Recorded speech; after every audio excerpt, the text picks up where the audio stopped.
Hi,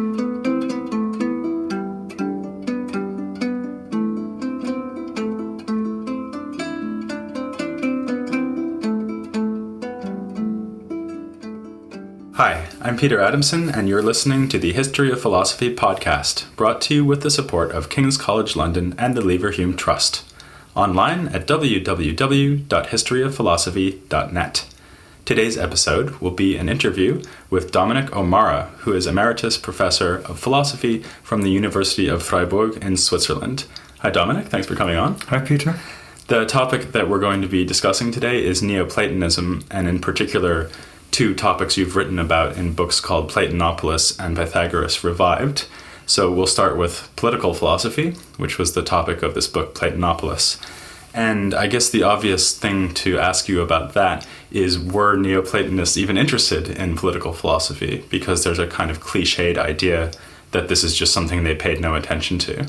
Well, the conventional image that you find of Neoplatonist philosophers is that they're not interested in the physical world, they're not interested in their bodies, they're not interested in social life, they're only interested in getting away from all that stuff and transcending this physical world, transcending ordinary human society and reaching some kind of union with some transcendent divinity, which they call the One. And they're so keen on doing this that they try to get away from any engagement in ordinary human relations or any involvement with ordinary life. And this seems to entail, according to the conventional view, that they take no interest in what it means to live well in ordinary life, how to organize one's daily existence in the world with other people. But I guess that would be a pretty strange phenomenon, right? If these Platonists, who call themselves Platonists, weren't interested in political philosophy. After all, Plato wrote maybe the greatest work ever on political philosophy, which is the Republic. He also wrote other works on political philosophy, for example, a late work called The Laws, which people don't read much anymore, but it's there. Yes. So were they interested in those works, or did they just ignore them? Yes, well, this is absolutely true. You would think that if they really did interest themselves in Plato, and if they thought that Plato was, so to speak, the philosopher, then they would be aware of this dimension of Plato. The reason people have thought that the later Neoplatonists were not interested in this side of Plato was, I think, because there is this idea that they're almost like monks, or they're almost like saints. There's some sort of confusion between, let's say, Christian ideas about asceticism and getting away from the world, going into the desert, and philosophers of the same period as these Christian ascetics. But in fact, of course, there were all of these texts of Plato, which they were interested in and which they read. And I think there's also a philosophical error involved in thinking that making this world less important and taking less interest in this world and thinking that what is more important is some other world, that this necessarily involves no interest in politics.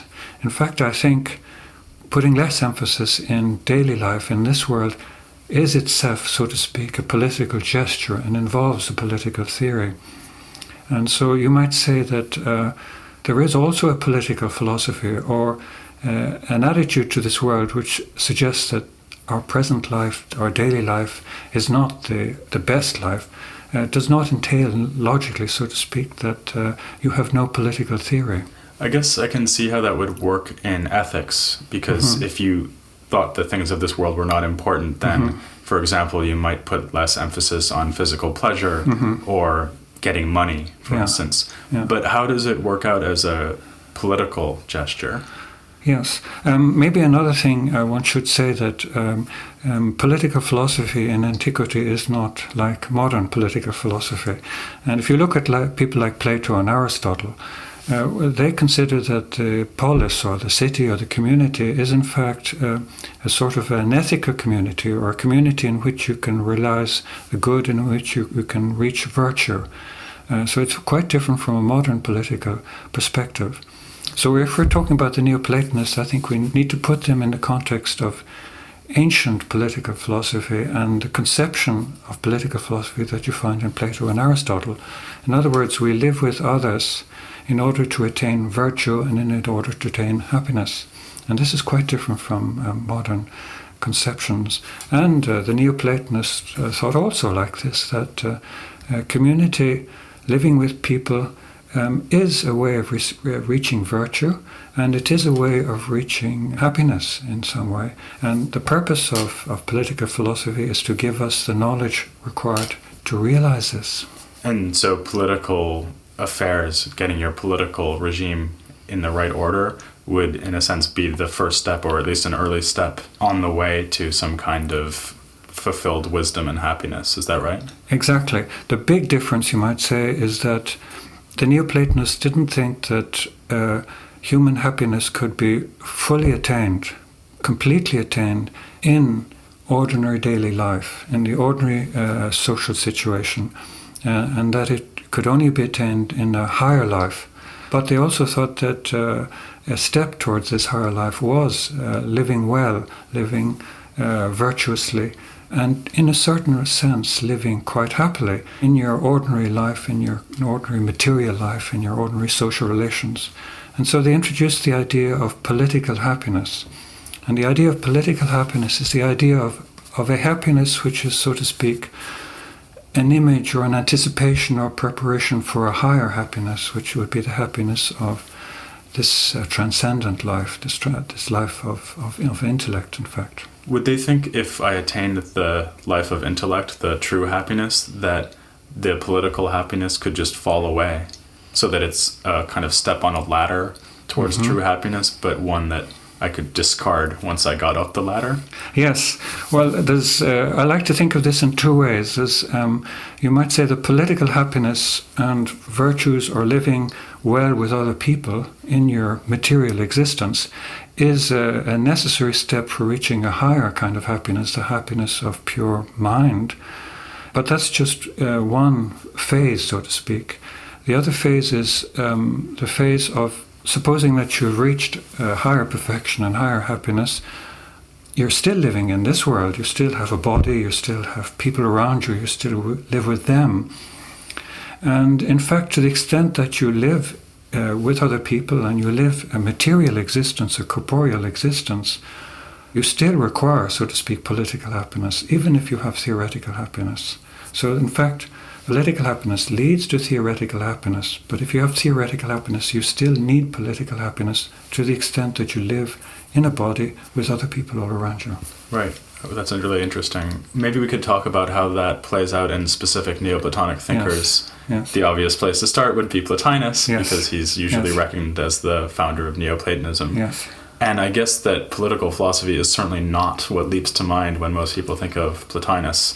Yes. What is there to say about Plotinus and political philosophy? I think, for reasons maybe we'll be able to go into later on, Plotinus is probably less interested than his successors in political philosophy. And we hear about him that he wanted to found a city called Platonopolis. And this was to be a city outside Rome, and he was to live there according to Plato's laws with probably friends and colleagues. And this project of founding a philosophical city, so to speak, according to Plato's laws, was not realized. The Roman emperor wouldn't give him the money, the land. Some things stay the endowment the same throughout history, don't the they? endowment, yes. But it is an interesting story, and I think we shouldn't neglect the fact that it was to be a city organized according to Plato's laws. We don't know whether that means that it would be a city organized according to Plato's Republic or according to Plato's laws, the book. We don't know that, but I think it's a mistake to pretend that he didn't have an interest in founding what would be a good human society, so to speak. And does that have any reflection in the Enneads, his own writings?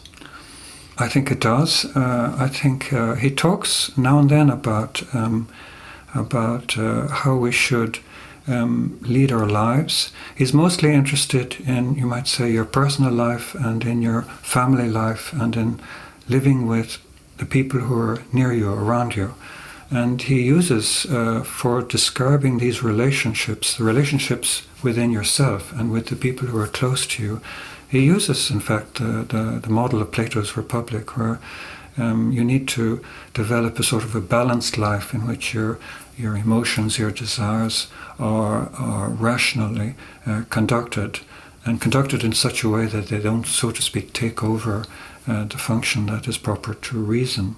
So he does talk about it, but he seems to think of it primarily as a matter of living a balanced life yourself and living well with others.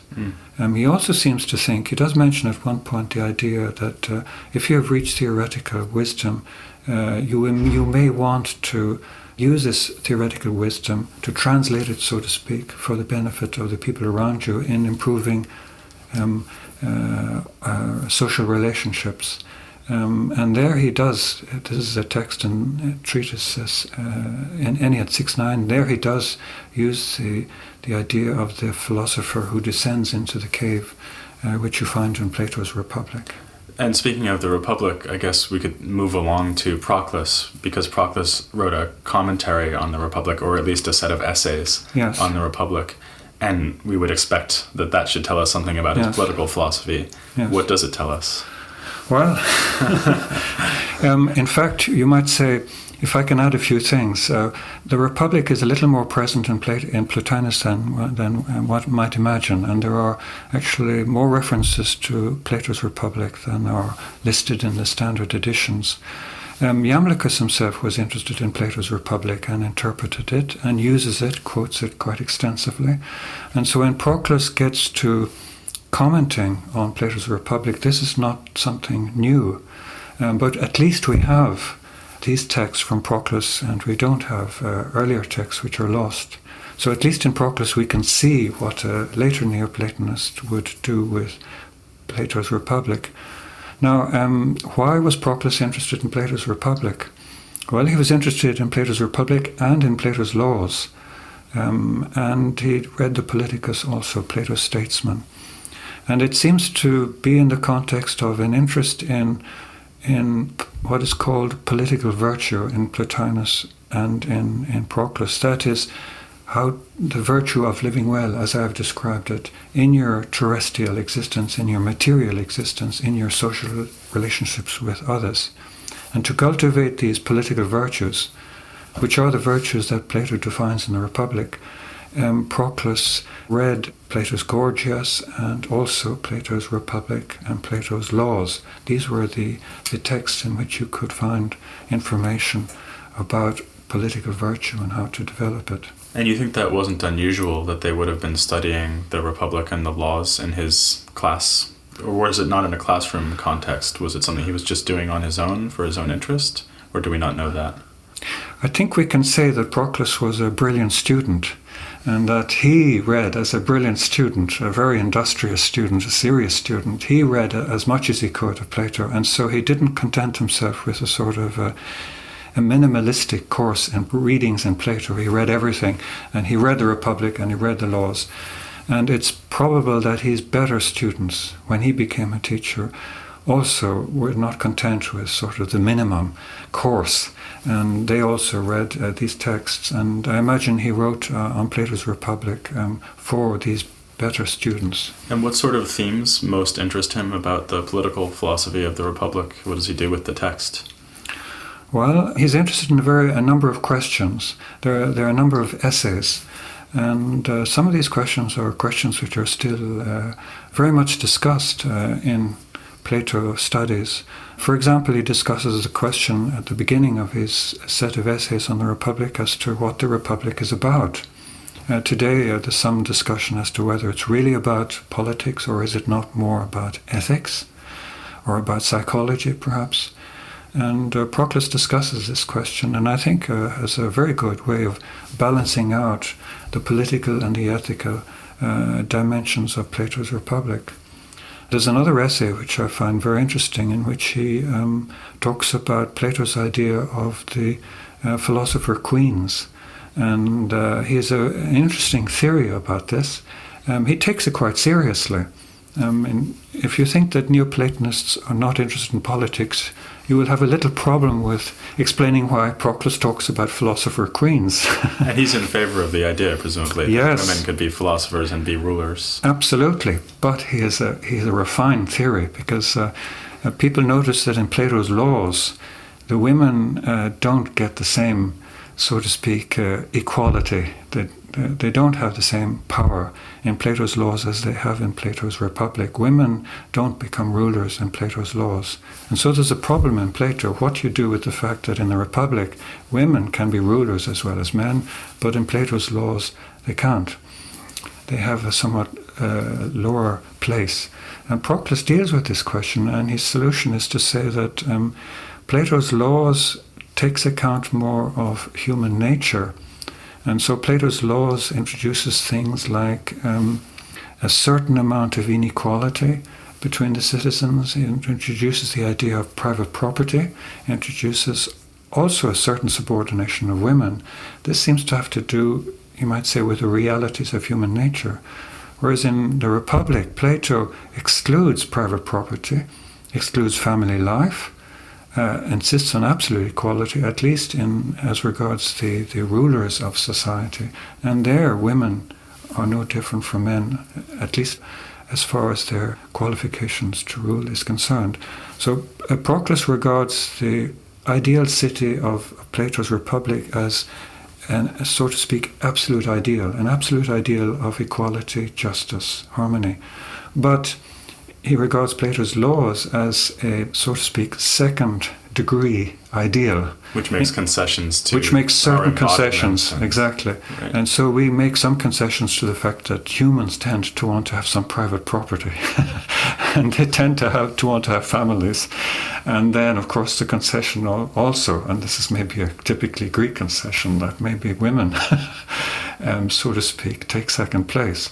But this, you might say, is Proclus's attempt to make sense of Plato's political philosophy in respect to the difference between an absolute ideal and the given, so to speak, the given of human nature, and what might be not a reality we could realize, but an ideal for reality we could realize. Speaking of ideals, I wanted to move on to talk a little bit about Pythagoreanism in this later period of Neoplatonism. Let me ask you, therefore, about Pythagoras, who was perceived as a kind of ideal exemplar, both in ethics and I guess even as a political figure in later Neoplatonism. And I suppose the person to start with here would be Iamblichus, who wrote a long work on Pythagoras. Yes. So could you tell us about that and what Iamblichus did with Pythagoreanism and how he kind of reintegrated that into the history of Platonism? Yes. In a way, continuing on what we've been talking about, Iamblichus interprets Plato's Republic as being a depiction of a Pythagorean community. It's a famous Pythagorean saying that everything is shared between friends, koinata philon. And so this idea of sharing everything, not having anything, not having any private property, for Iamblichus is clearly, so to speak, the characteristic of a Pythagorean community. So he understood the ideal state of the Republic as, in fact, a Pythagorean community. That phrase that everything is in common between friends is actually quoted in the Republic, right? Yes, yes. But it's an interesting take on the Republic to think of maybe that Plato might indeed have been thinking of a Pythagorean community in the Republic. At least that's Iamblichus' theory. Iamblichus is a great fabricator of a history of philosophy, which is in fact itself a philosophical statement. And so he tries to say that in fact Plato is not the source of all knowledge, he's not the philosopher. In fact, Plato is himself dependent on Pythagoras, and that the real Greek source of philosophy is Pythagoras. This means that anything that's true and good in Plato is in fact Pythagorean. And Iamblichus, probably in polemics with Plotinus and Porphyry, tried to claim, so to speak, that his philosophy, the Pythagorean philosophy, was in fact far older than the Platonism that was represented by Plotinus and Porphyry. It was a kind of a war between them as to the Platonic heritage. Who is the true heir to Plato? Iamblichus claiming that he was the true heir to Plato because in fact Plato was Pythagorean. Iamblichus, in his major work on Pythagoreanism, talks about the mathematical sciences and how they lead to knowledge of divine first principles. But he seems to be mostly interested in arithmetic in this big work, of which we only have the first half. Proclus, who was much inspired by Iamblichus, however, gave more attention to geometry than to arithmetic, and he seemed to think that in geometry we have an exemplary mathematical science as regards scientific method, as regards good, rational method in general. And this may be the reason why Proclus, rather than talking about arithmetic, concentrated on geometry and wrote a commentary on Euclid's Elements. So you might say it's as a consequence of Iamblichus's interest in Pythagoreanism that you ended up with Proclus writing on Euclid. And this commentary on Euclid is quite fascinating because he tries to develop a sort of philosophical method of reasoning on the basis of Euclid's book in order to interpret Euclid's procedures. And so there's quite a lot about how science is constituted, what its first principles are, how you develop arguments, what kind of arguments there are, what are the parts of arguments. And all of this is developed on the basis of an interpretation of Euclid. And it's an interpretation, you might say, of the procedure of mathematical science, but with the purpose of training the mind for thinking about deeper things or more fundamental things about first principles. You practice mathematical science, and in particular geometry, as a way of getting ready, so to speak, to reach first principles with the scientific method. However, the fact that Proclus was interested in Euclid is of great significance for the history of mathematics and for science. Because when a Latin translation of it was published by a mathematician, Barozzi, in the Renaissance mathematicians and philosophers were absolutely fascinated in this book. They read Proclus's commentary on Euclid, and many of the methodological issues which they discussed were discussed as a result of their reading of Proclus's book. And this goes as far as Galileo, who was involved in discussions with other mathematicians of his period around issues that arose from reading Proclus's book. And of course, when Kepler got to publishing his book on the harmony of the world, he used big passages from Proclus's commentary on Euclid to talk about his astronomy. So in fact, what Iamblichus has started, so to speak, was to have considerable consequences for the history of philosophy, the history of mathematics, including Renaissance period. I suppose that the Pythagoreanism, both in Iamblichus and Proclus, who I think follows Iamblichus in this regard, shows up in maybe two ways. One is philosophical methodology, and the other is their metaphysics, which is highly mathematical. So to start with the first of those issues, what signs do we see in Iamblichus or Proclus or both that they are thinking of philosophy as a mathematical or quasi-mathematical enterprise? Can I go back a little bit? Yeah. Sorry. I just one thing I'd like to add is that Iamblichus wrote this big work, which is kind of his work in which he tries to prove this propaganda of his, that in fact true Platonism is Pythagoreanism. And in it there's a Pythagorean life. It's the first volume of this big work on Pythagoreanism. And in there you find a sort of picture of Pythagoras, which we still use, a major source for knowledge about Pythagoras. But it's a picture, you might say, that is also a statement of what philosophy should be, or what an ideal philosopher would be in Iamblichus's time.